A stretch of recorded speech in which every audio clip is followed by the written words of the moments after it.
दीप अमावस्यानिमित्त लाखो भाविक आदमापुरात श्रावण महिना आरंभ होत असताना तीर्थक्षेत्र श्री संत बाळूमामांचे दर्शन घेण्यासाठी भाविकांची गर्दी केली होती। कर्नाटक महाराष्ट्रातून लाखो भाविकांनी आज आदमापुरात श्री संत बाळूमामांचे दर्शन घेतले। पहाटे 3 वाजल्यापासून आदमापुरात भक्तांची गर्दी पाहावयास मिळाली। याची अधिक माहिती घेतली आहे आमचे न्यूज शाहीचे मुख्य संपादक सचिन पाटील यांनी। न्यूज शाही मध्ये आपलं सर्वांचं स्वागत आहे आणि श्रावण महिन्यातली पहिली अमावस्या आहे आणि आपण आता तीर्थक्षेत्र आदमापूर या ठिकाणी आलेलो आहोत। आता आपण मंदिर परिसर बघतोय की गर्दी तुम्ही जर बघितलं तर भरपूर या ठिकाणी गर्दी आहे, कारण कर्नाटक महाराष्ट्र भागातून या ठिकाणी लोक येत असतात।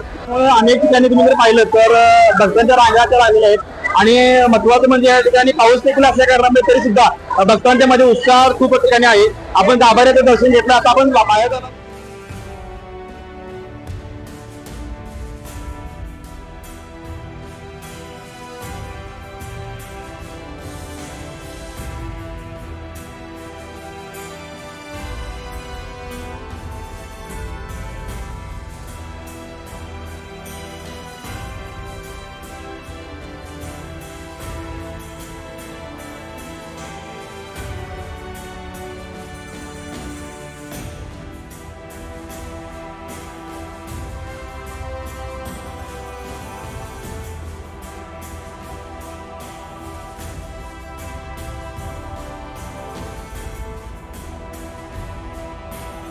न्यूज शाहीसाठी मुरगुड प्रतिनिधी सर्जेराव भाट। सामान्य जनतेचा आवाज म्हणजेच न्यूज शाही न्यूज नेटवर्क। ताज्या व ठळक बातम्यांचा अचूक अंदाज घेण्यासाठी पहा न्यूज शाही न्यूज नेटवर्क। तर चॅनलला आजच सबस्क्राईब करा।